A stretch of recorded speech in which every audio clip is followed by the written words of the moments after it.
Hello everyone. Today's episode is about the second letter that Seneca published on discursiveness in reading. Judging by what you write me and by what I hear, I am forming a good opinion regarding your future.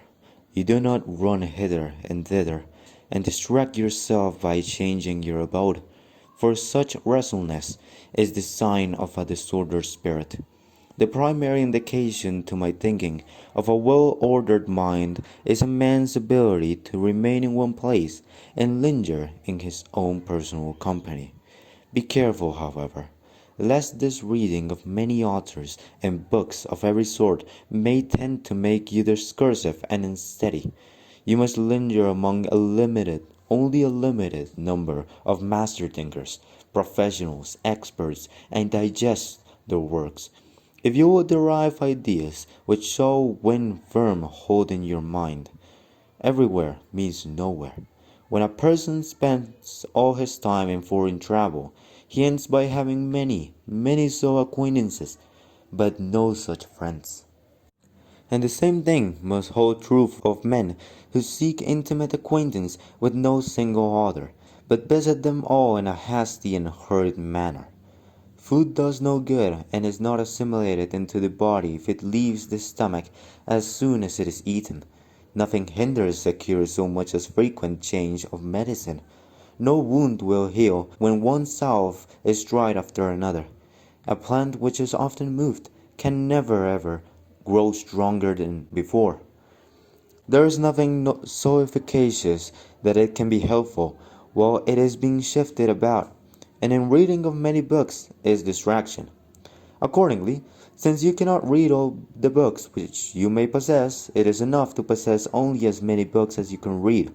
But, you reply, I wish to dip first into one book and then into another. I tell you that it is the sign of an overnice appetite to toy with many dishes, for when they are manifold and varied, they cloy, but do not nourish enough. So you should always read standard authors, and when you crave a change, fall back upon those whom you read before. Each day acquire something that will fortify you against poverty, against death, indeed against other misfortunes as well that can present in your life. And after you have run over many thoughts, select one to be thoroughly digested that day. This is my own custom. From the many things which I have read, I claim some one part for myself. The thought for today is one which I discovered in Epicurus, for I am wont to cross even into the enemy's camp, not as a deserter, but as a scout.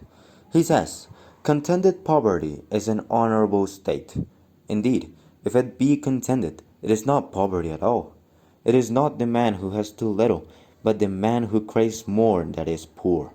What does it matter how much a man has laid up in his safe or in his warehouse, how large are his flocks, and how fat his dividends, if he covets his neighbor's property and reckons not his past gains, but his hopes of gains to come? Why in the future? Do you ask what is the proper limit to wealth? It is first to have what is necessary, and second to have what is enough. Farewell. Reflection. Extravagance. A quite large word as well as its definition. Why must we humans oust towards that?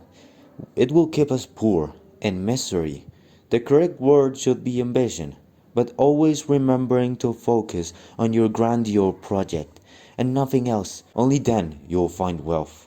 Not forgetting either from where you came, nor what you have in the present moment. Never spread out too far apart, or else your wings will burn to the sun. Search the true value of everything. Farewell, my brothers.